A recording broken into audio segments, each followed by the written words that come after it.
Good evening friend. आज देखील अतिशय सुंदर व्हिडिओ आपल्या सर्वांसाठी मी घेऊन आलेलो आहे. सुरुवातीला तुम्हाला टाईम हा शब्द वापरायचा आहे. टाईम हा शब्द घेतल्यानंतर टू हा शब्द वापरायचा आहे आणि टू नंतर क्रियापदाचं पहिलं रूप कोणतंही आपल्याला पटेल, आपल्याला आवडेल, आपल्याला समजेल ते वापरायचे आहे. मग बघा वाक्यरचना कशा तयार होतील? वाक्यरचना कशा तयार होतील लक्षात घ्या. टाईम टू गो, जाण्याची वेळ झाली.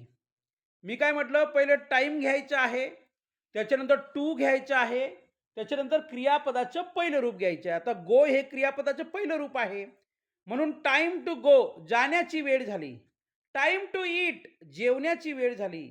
टाईम टू स्टडी, अभ्यासाची वेळ झाली.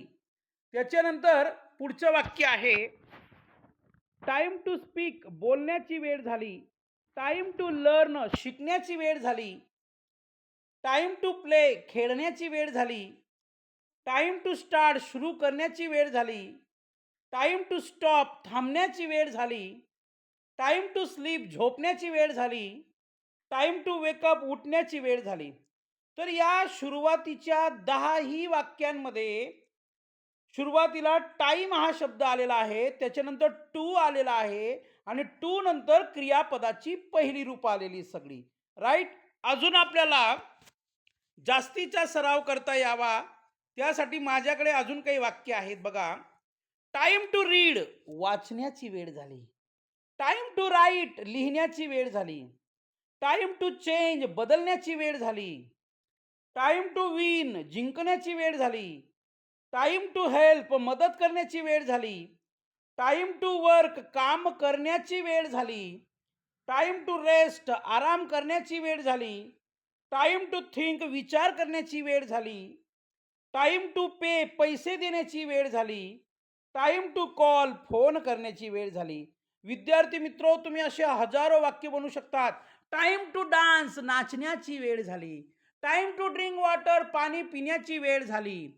टाइम टू हेल्प अदर्स, इतरांना मदत करण्याची वेळ झाली. टाइम टू सीट, बसण्याची वेळ झाली.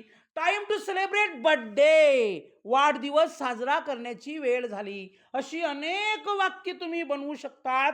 पण मला दुःख आहे विद्यार्थी मित्रो, तुम्ही माझ्या चॅनलला सबस्क्राईब करत नाही. तुम्ही माझ्या व्हिडिओला जास्तीत जास्त शेअर करत नाही. मी अतिशय सोपी सोपी आणि लहान लहान वाक्य तुमच्यासाठी बनवत असतो, जेणेकरून ग्रामीण भागातील विद्यार्थ्याला, जेणेकरून शहरी भागातील विद्यार्थ्याला छोटे वाक्य बोलता यावे, त्याला इंग्रजी बोलण्याची गोडी लागावी, त्याला शहरामध्ये येऊन 10-20 हजार रुपये खर्च करण्याची वेळ येऊ नये. कारण प्रत्येकाच्या बापाकडे पैसा नसतो. शेतकरी राजाकडे मुळीच पैसा नसतो. मग ही जी काही इंग्लिश स्पोकन आपल्याला शिकवण्याची धडपड आहे, गरीबातल्या गरीब लेकराला यावं, गरीबातल्या गरीब मुलीला यावं, गरीबातल्या गरीब माणसाला इंग्रजी बोलता यावी, त्या आपल्या सर्वांसाठी श्रीरंग चव्हाण हे यूट्यूब चॅनल मी सुरू केलेलं आहे. विद्यार्थी मित्रो, मला बोलायचं नव्हतं, पण सहज मला असं वाटलं की आपल्याशी मी संवाद साधला पाहिजे आणि ही गोष्ट मी शेअर केली पाहिजे. जवळजवळ आपण 20 वाक्य पाहिलेली आहेत. तुम्ही 20 नाही, तुम्ही 200 वाक्य तयार करू शकतात. तुम्ही 200 नाही, 2000 वाक्य तयार करू शकतात. तुम्ही 2000 नाही, 2 लाख वाक्य तयार करू शकतात. एवढी ताकद या आजच्या व्हिडिओमध्ये आहे. पुन्हा आपल्यासाठी उर्वरित 10 वाक्य माझ्याकडे आहेत. त्या 10 वाक्यांच्या मदतीने 10,000 वाक्य तुम्ही बनवू शकतात. कसं बघा. टाइम टू मीट, भेटण्याची वेळ झाली. टाइम टू शो, दाखवण्याची वेळ झाली. टाइम टू लिसन, ऐकण्याची वेळ झाली. टाइम टू रन, धावण्याची वेळ झाली. टाइम टू सिंग, गाणे म्हणण्याची वेळ झाली. टाइम टू डान्स, नाचण्याची वेळ झाली. टाइम टू स्माईल, हसण्याची वेळ झाली. टाइम टू ट्राय, प्रयत्न करण्याची वेळ झाली. टाइम टू जॉईन, सामील होण्याची वेळ झाली. टाइम टू फ्लाय, उडण्याची वेळ झाली.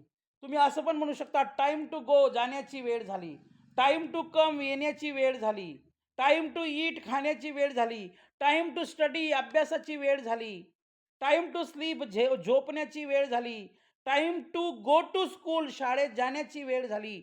असे हजारो वाक्य तुम्ही बोलू शकतात आणि अशी हजारो वाक्य बोलल्यानंतर you can get confidence to speak in English. तुम्ही इंग्रजीमध्ये बोलू शकतात आणि तो आत्मविश्वास तुमच्यामध्ये येऊ शकतो.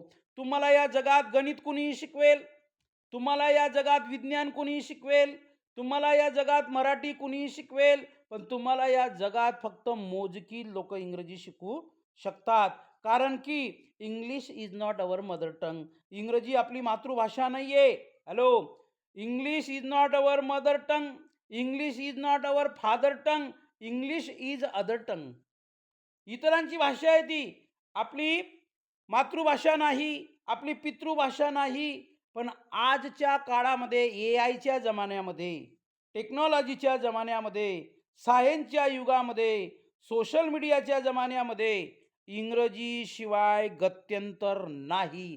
There is no alternative without English knowledge. तुमच्याकडे इंग्लिश नॉलेज असलंच पाहिजे. व्हिडिओ खूप सुंदर झाला आहे. जास्तीत जास्त लोकांना शेअर करा. जास्तीत जास्त लोकांना सबस्क्राईब करायला भाग पाडा आणि जास्तीत जास्त गोरगरीब लेकरांपर्यंत हा व्हिडिओ पोचवा. Thank you very much. Nice to talk you, nice to teach you, nice to suggest you आणि nice to explain you. Thank you very much. धन्यवाद.